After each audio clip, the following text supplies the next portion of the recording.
Before I go on, I would like to grab a couple of posters.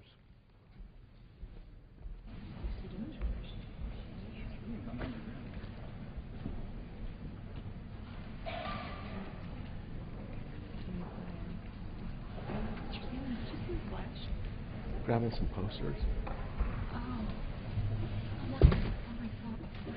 No.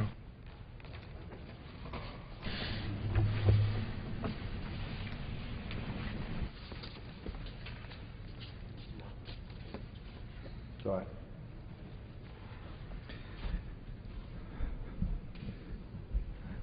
I would have felt good in life having Ty Woods and Glenn Doherty covering my back, just as they were trying to do for the survivors, for our American government workers at our consulate and our annex in Benghazi. These are the 4 people we've lost: Chris Stevens, Sean Smith, our 2 former Navy SEALs, Ty Woods and Glenn Doherty. They deserve the truth to come out. This article points out that Benghazi may have been a case where most observers have missed the forest for the trees. This is not an attempt to add new information so much as it is to collate the information that already exists from the most reputable journalistic sources. To begin with, Benghazi was a CIA operation involving weapons, one which had no cover beyond a small mission that provided a diplomatic fig leaf for the effort. Officially, the CIA was there to track and collect dangerous weapons left over from the war that ousted Gaddafi. But the evidence suggests that the CIA was also either tacitly or actively involved in a multinational effort to ship those weapons to Syrian rebels. Our covert effort in Benghazi, Libya, was connected to our escalating involvement in Syria. The general outlines of this CIA effort have been reported. One fact which has not been highlighted is that the UN arms embargo of Libya, which the United States helped pass in 2011, makes shipping weapons in or out of the country a violation of international law. Indeed, the way the UN resolution is written, even knowingly allowing such shipments to take place may be a violation of the agreement.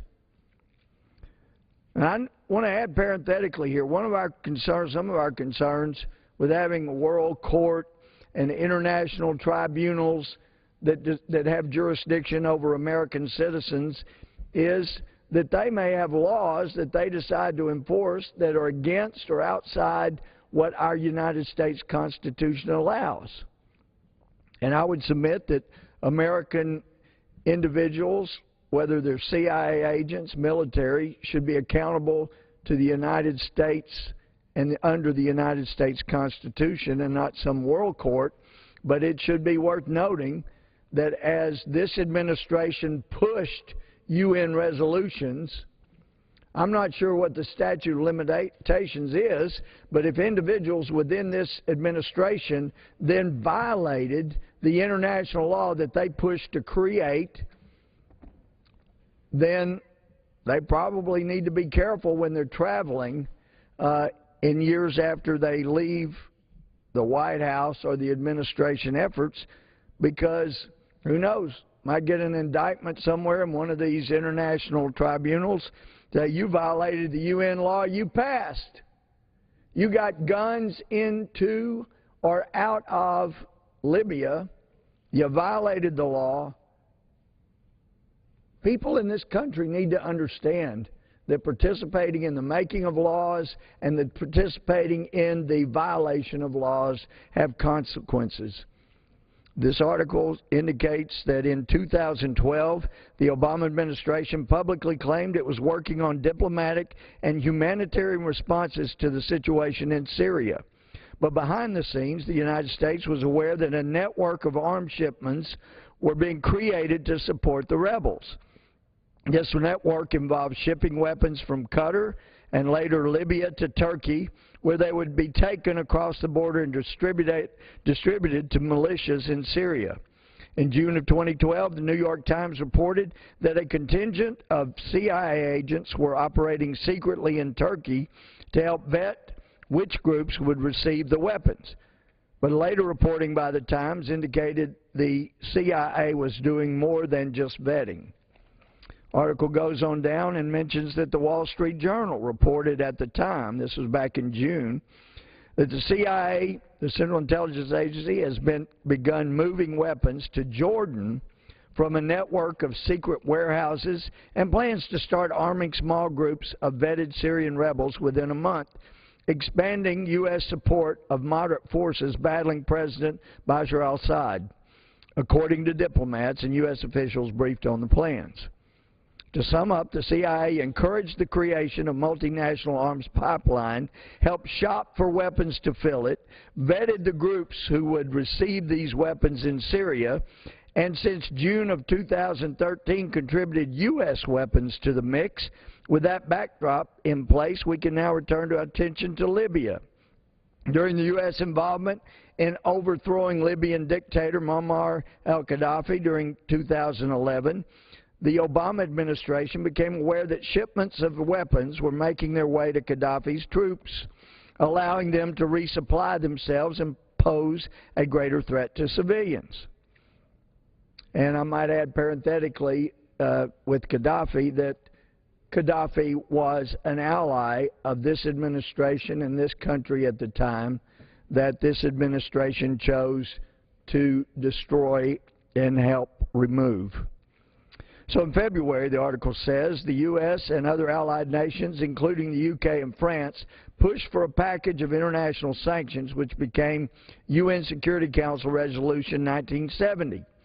Resolution 1970 condemned the bombing of civilians, imposed travel restrictions on Gaddafi and his inner circle, froze assets, and importantly, banned any transfer to or from Libya.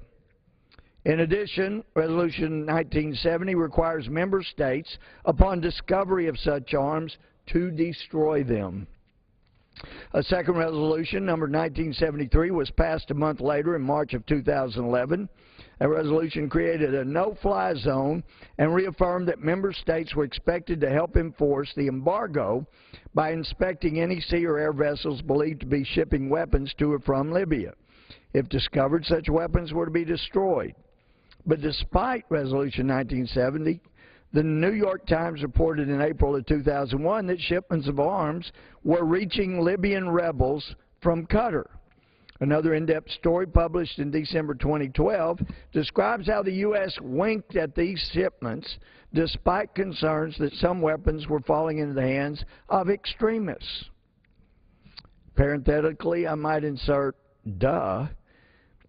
The article goes on, in fact, the nature of our military strategy in Libya made partnering with Qatar necessary. The Obama administration wanted to avoid getting immersed in a ground war, which officials feared could lead the United States into another quagmire in the Middle East. As a result, the White House largely relied on Qatar and the United Arab Emirates, two small Persian Gulf states and frequent allies of the United States.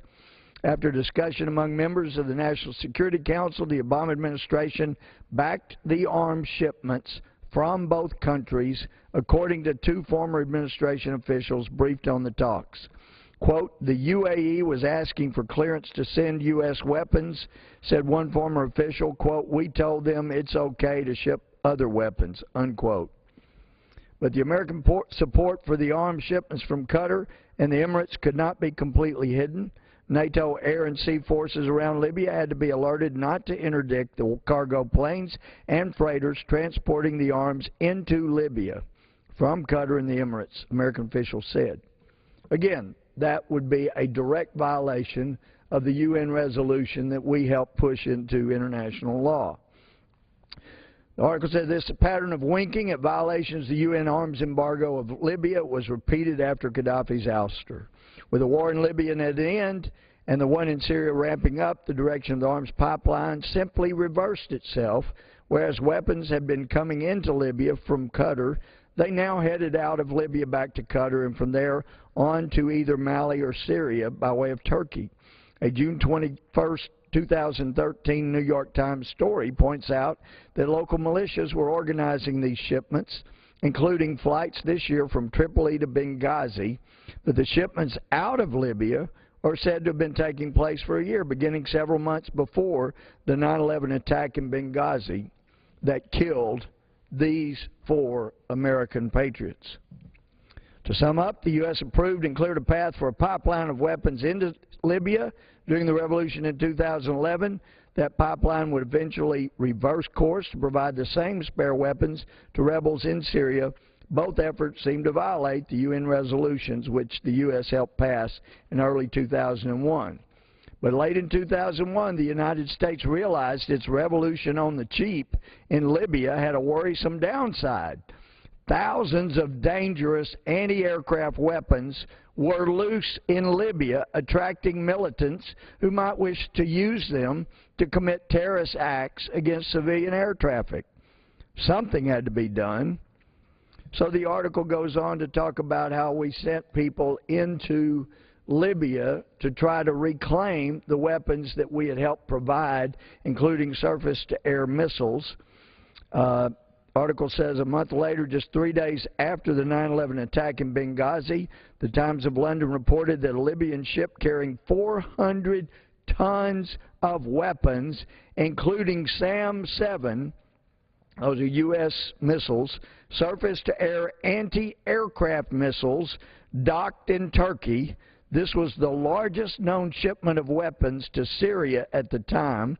The ship's captain, Omar Musaib, was from Benghazi. The article goes on to make light of the allegation that this is a phony scandal. If it's so phony, why is there so much in the way of effort to keep Congress from knowing what really happened? Reports have been that we have CIA agents with direct knowledge of what happened during the death of our 4 patriots. They're being polygraphed every 30 days to keep them quiet and demanding to know if anyone has leaked any information to Congress or the media, because this administration is doing absolutely everything they can to keep us from getting to the truth of what happened there. And I have been greatly encouraged this week and in a trip to the Middle East, where over the safety and the future of the United States, people in a bipartisan way were very concerned about our involvement in Syria, that we should not get involved in Syria, that it would be a huge mistake. Some say members of Congress should never travel outside their district or Washington, D.C., but what I have seen, and especially from a trip to the Middle East last week, we're not getting the straight information from this administration. If we want to know what's really going on, where we are appropriating money, where we are making policy through our control of the purse strings, our lack of control, we got to go to those areas and talk to the leaders involved. It's amazing what you find out when leaders of allied countries tell us, we don't understand you, what you are doing. Do you not know you went to war in Afghanistan for the Muslim Brotherhood, against the Muslim Brotherhood? There you were fighting the Taliban. And then you go to Libya and, well, first to Gentleman's Egypt. time has expired. We have helped the Muslim Brotherhood in the wrong places, and it needs to stop in Syria as well. With that, I yield back. The gentleman yields back. Question. The chair recognizes the gentleman from Texas for a motion. This time I would move we do now hereby adjourn. Question is on the motion to adjourn. Those in favor say aye. Opposed say no. The ayes have it. The motion is adopted. Accordingly, the House stands adjourned until 2 p.m. on Monday, September 16, 2013. The House today passed a bill tying subsidies and benefits in the 2010 health care law to income and insurance verification.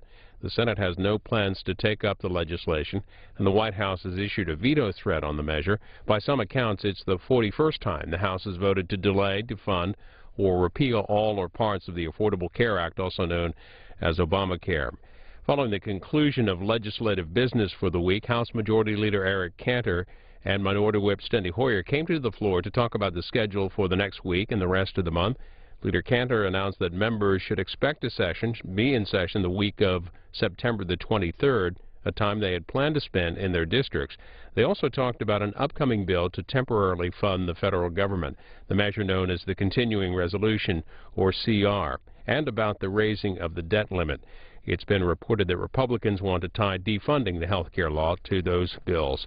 Their comments from the House floor are about 15 minutes. For what purpose does the gentleman from Maryland seek recognition?